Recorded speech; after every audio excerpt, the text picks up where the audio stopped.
Welcome one, welcome all to my podcast focusing on your favourite sports and your favourite athletes on their Olympic journey. This is the road to Tokyo. This is 2020 Vision. Hello and welcome to episode 6 of 2020 Vision. So, a talented skipper and a Taylor Swift fan on a podcast sounds like a start to a bad joke, but in fact it's exactly what we have today. Let's start with the Taylor Swift fan. I originally contacted Izzy Thornton-Bott on Facebook. Izzy went by a different name though, which led to total confusion and an all-round awesome chat. Yes, this is a podcast dedicated to sport fans, but as a fan myself, I believe it is okay to mention Taylor Swift. Izzy with their friend used a name generator that coincided with the release of a new song, which then branded Izzy with the nickname Dauntless Fury. She is an up-and-coming representative of the Australian Olympic team in the 800 and 1500. I hope you enjoy my chat with Izzy Dauntless Fury. Izzy, please do tell us how you started as an athlete. I've just always ran, that's the thing. I did my first cross-country race back in the UK when I was about 5, in the under-9s division, because my mum just was pretty keen to get me in running since I'd shown such a passion for it prior to that. I've just always done it. So started off with cross country, went through the athletic systems to keep fit for cross country every year, and went through school systems. I've moved countries a couple of times, so keeping on top of it during moves was a bit difficult at times, but I've always done it, and I've only really had a solid journey since moving permanently to Australia, which happened back in 2014. So. And do you have a pet event on the track, or you just like to run? I'm torn between 800 and 1500 constantly. I really like the 1500 at the moment, but I do also enjoy a good 800. I'm always down to try new ones. So I've tried a couple of 3Ks, and one day I'd like to have a go at maybe a steeple or a 5K. But for now, I'm very happy with 8s and 15s. So no marathon in your future then? I wouldn't say that, but it definitely isn't in like the 10-year plan, I guess. Or the 10-year list of goals. And what is that 10-year list of goals? Fairly ambitious. I'm in no hurry to, but I do want to make Australian teams, and I do want to go to the Olympics one day and the World University Games. I'm pretty keen to just get wherever running can take me, especially in the 800 and 1500 distances. But after that, after higher performing sport, I still want to stick around running. And I've done some work in the past with the Run Nation Film Festival with Travelling Fit, and they've got a really awesome marathon tour, shall we say. And I know that I'd be keen to do that one day if it's still around in, a decade or so's time. And what are you looking at doing in the up and coming weeks or months to help progress yourself towards that Olympic goal? Well, the most immediate, the next thing on my agenda is the road relays up in Aruba, which is a 4x4K for my club, and really, otherwise, it's just setting a really good winter base ahead of next season. Getting fit, getting healthy, keeping on top of everything, and not getting complacent with my body and how my training's going. And there is a bit of a spanner in the works later on this year, because I'll be going on exchange, but I'll be training while I'm away on exchange, obviously. And it's just getting the work done and doing the simple stuff well. So no matter what goal you have, you can always achieve it wherever you go, I say. So if you are heading over, like I do radio myself, I'm going to Europe at the end of the year. I'll be going to radio stations there and doing that sort of stuff. So it's good to hear that you're actually still going to continue wherever you go. Yeah, I've already been in contact with the head coach before I got the the offer of admission, just checking that I could train with them while I was away. She's pretty keen to have me on board, so that was a big relief. That's awesome. So, what have you achieved so far whilst being in Australia, nationally or state-wise? On a nationals platform in 2017, I got bronze at nationals in the under 20s 800 and 1500. And then I haven't in open nationals. I've had a rough last 2 years when it came to that, just with injury and just general set of circumstance that didn't play into my hands. But on a state level this year, I actually managed to snag the silver medal in the open women's 1500, which was pretty special.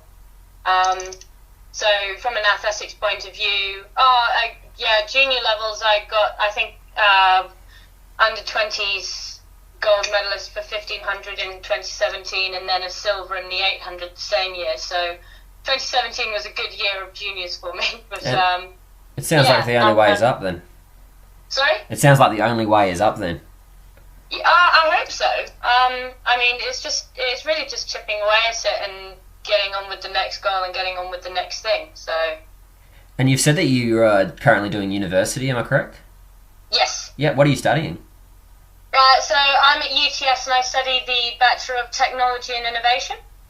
Okay, so would you mind relating what you do in that course there back to athletics? How do you find yourself when you're going into an exam sort of situation and when you're going into a race situation? Is there any similarities that you think of? Well, funny you should ask me that. This course doesn't have any exams. It's great, but Lucky what you. It does have, what it does have is a lot of industry relevant presentations, expos.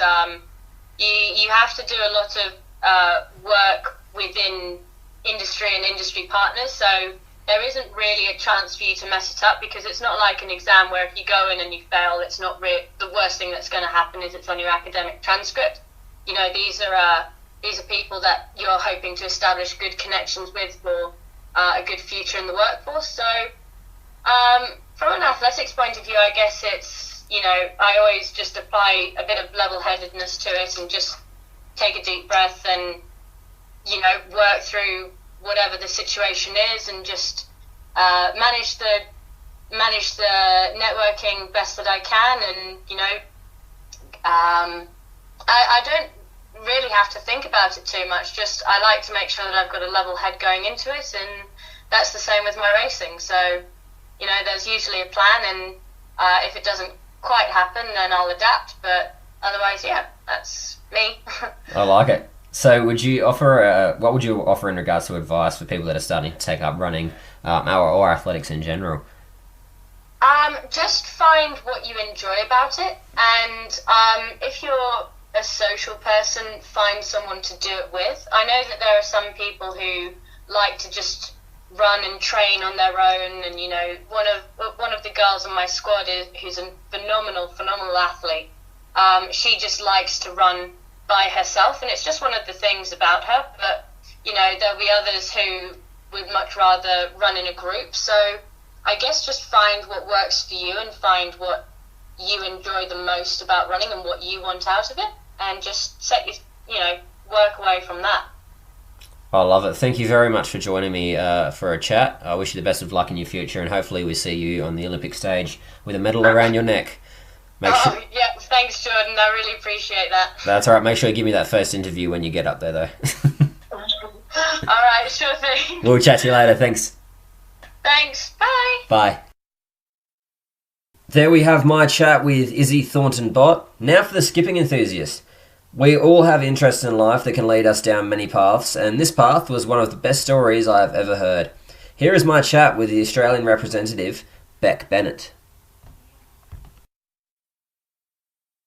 Can you tell the people what events you do on the athletic field? So I run the 400 sprint. Beautiful. And so when did you get started as an athlete? An athlete in running or just in sport in general? Yeah, sport in general. Because I started personally myself in little athletics. I'm guessing that's where you may have started. No, I've actually only been running for about Beautiful. So who got you into that? Yeah, sorry? Who got you into the running then? Because it's something that you pick up. Well, It's a pretty funny story how I kind of ended up here. So believe it or not, so I did soccer for about 13 years. That was my main sport. And it got to the point where I kind of had to choose whether I wanted to take soccer to like a national level or another sport I was doing, which is known as skipping. So skipping is a legitimate sport, believe it or not, but it's just not as widely recognised. And for some reason, I was like, no, I think I want to keep going with skipping rather than soccer. And so I kept up skipping for several years, went to the Junior Olympics twice, over in Hong Kong and America. And then that was when I was in year 8 and then year 10. And then we actually came fourth, my team came fourth in the world champs in my last skipping comp, which is awesome. And then, yeah, when I was in year 12, I competed in nationals again. And our team was lucky enough to qualify for the next Junior Olympics in Sweden because we kind of came, I think, second overall in nationals. But skipping obviously is quite a difficult sport to kind of prove the legitimacy of. And unfortunately, the comp clashed with my HSC trials. So me going into that national comp, I'd kind of already told my team that I think I'm going to stop skipping after this comp. It'll be my last one, regardless of how we go and whether or not we qualify.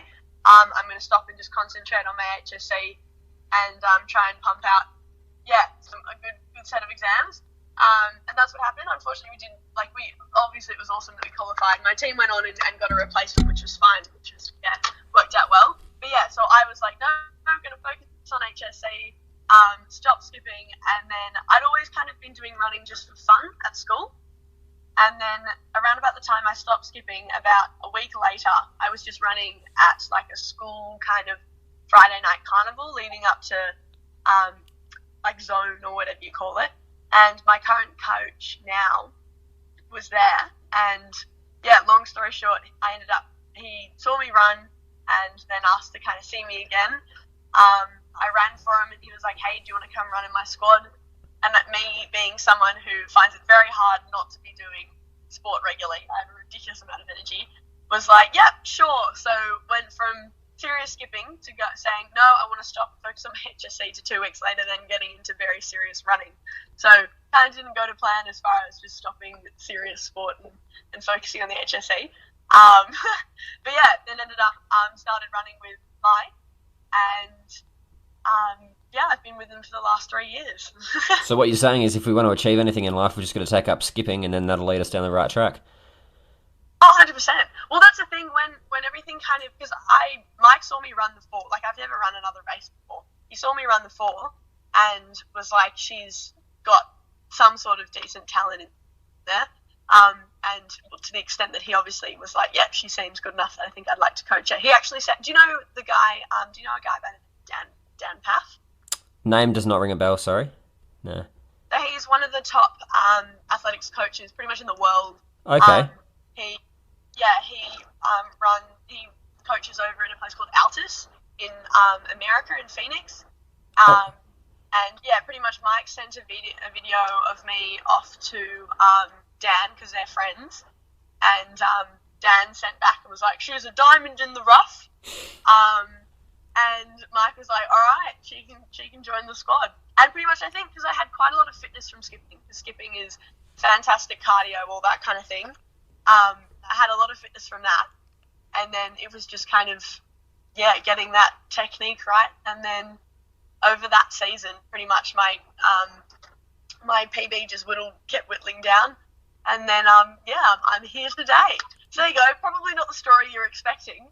But that's my little... That's what I'm all about here, is chatting to people and hearing their stories, because I'm pretty sure there's people out there that wouldn't know that when they see you run. Now, I watched you run the 4x400 in Tokyo just recently. Do you mind telling us about that?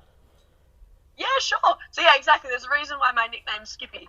We ran the 4x4 in Japan, which was amazing. Unfortunately, I didn't run as well as I would have liked, but it was my first kind of international comp, and I think the stress and everything kind of hit me in a way that I wasn't really expecting, and the nerves hit me in a way that I wasn't expecting.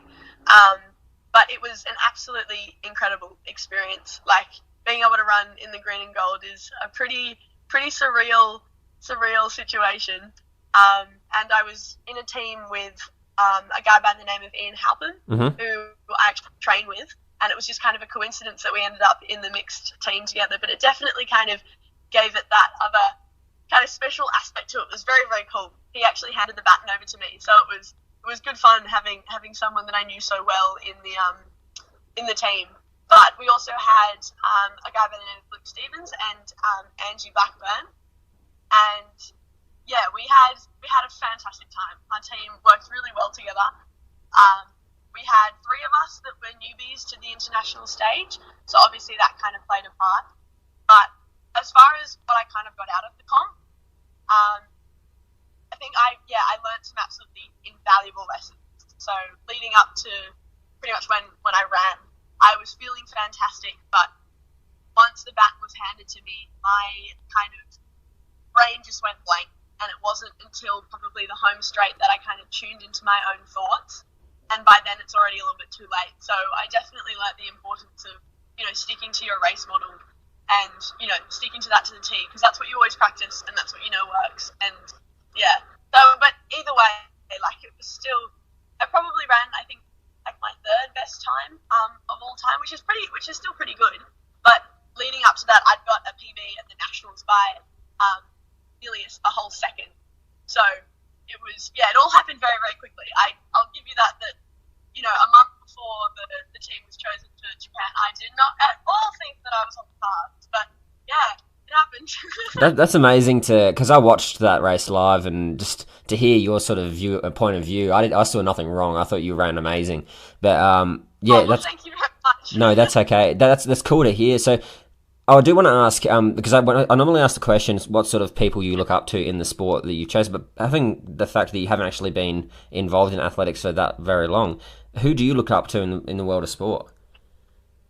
Well, I think as far as in the world of sport, if I'm doing 400, it's almost a done deal that you'd look up to someone like Kathy Freeman. Oh yeah, definitely. She's such an insane woman, and I've actually talked with her coach quite a bit, because as I mentioned before, my coach Mike pretty much knows absolutely anyone on the running circuit.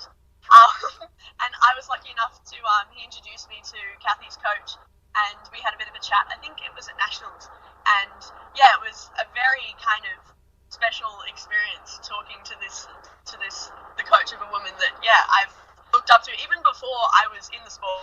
Like, hearing about what she did is just incredible. Yeah, definitely an icon for not only the Aboriginal culture, but for women in general in sport. And I reckon she's one of the reasons that we have AFL Women's today and all that sort of thing, because she kind of shown the light. And it's good to see that you're stepping up in the sport that, again, you haven't been in for very long. So you're heading to Tokyo, I hope? Is that the goal? Well, as far as, the goal, obviously the team's not announced for several like, it's still another year or so. No, that's understandable. But as far as the short-term goal at the moment is so I was lucky enough to qualify for World Uni Games, because I'm at university at the moment, which is over in Italy. But me and my coach decided that it would be best if we said no to that, from a mixture of various different reasons, both like financial and just having the best kind of stance to recover from a small injury that I had. But at the same time, we thought that if I didn't go to Italy, it would put me in the best stead to properly prepare and do the whole general prep cycle and everything leading up to Japan. So that's definitely the next thing that's on the cards. That's all right, and I understand the team isn't quite there yet, but I was asking in regards to the time that you are hoping to get. Are you PB-wise, are you heading towards that qualification time? Well, the thing is, my PB leading into the Nationals was low 50 or mid 54s. Yep. And then at Nationals, I got mid 53s. So it's one of those things that it can happen very quickly, change very, very quickly. So I'm, obviously not 100% sure kind of what exactly I'm aiming for, but the big thing is I'm just going to try my best, and we'll see where we can get.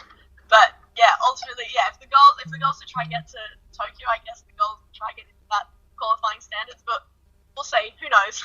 That's okay. Well, I'll leave you with one question. What advice would you give to a younger athlete, woman or man, going into this sort of like into athletics, into any sort of sport or anything in life, you're talking about you going to university. What would you say for words of advice to anyone? Well, probably a mixture of just give it a whack. Like, if you've got to go, then you may as well kind of give things a try. Like, I definitely had no idea that, you know, I was going to be doing something like running, but I decided to give it a go, and yeah, look where I ended up. Like, pretty insane that this girl who was just doing skipping for all sports, the next 2 weeks later, and then you end up running for Australia in a different sport. So definitely, if there's an opportunity and you've got the means to pursue it, give it a go. But at the same time, I'd also say don't put all your eggs in one basket. So obviously, as you said, I'm studying at uni, studying to be a physiotherapist, and I think I'd probably go crazy if I just kind of put my entire life into running. Mm-hmm. So having different kind of facets in your life is really important, personally. I mean, I know obviously lots of people do, but for me, I've got to kind of keep a few doors open. Well, thank you very much for joining me, and I wish you the best of luck for the up-and-coming year. Hopefully we see you running around Tokyo. No, thank you very much, Jordan. I hope you enjoyed my amazing chat with Bec Bennett, and I wish both girls, Izzy Thornton-Bott and Bec Bennett, the best of luck in their futures. Thank you very much for listening to episode 6 of 2020 Vision, #GirlPower. Tune in next week. Who knows who we're going to get. Thank you for listening to another episode of 2020 Vision. If you want to find us elsewhere, go to Podbean, YouTube, or Spotify and type in 2020 Vision. You can also find us on Facebook. Thank you very much for joining us, and we'll see you again next week.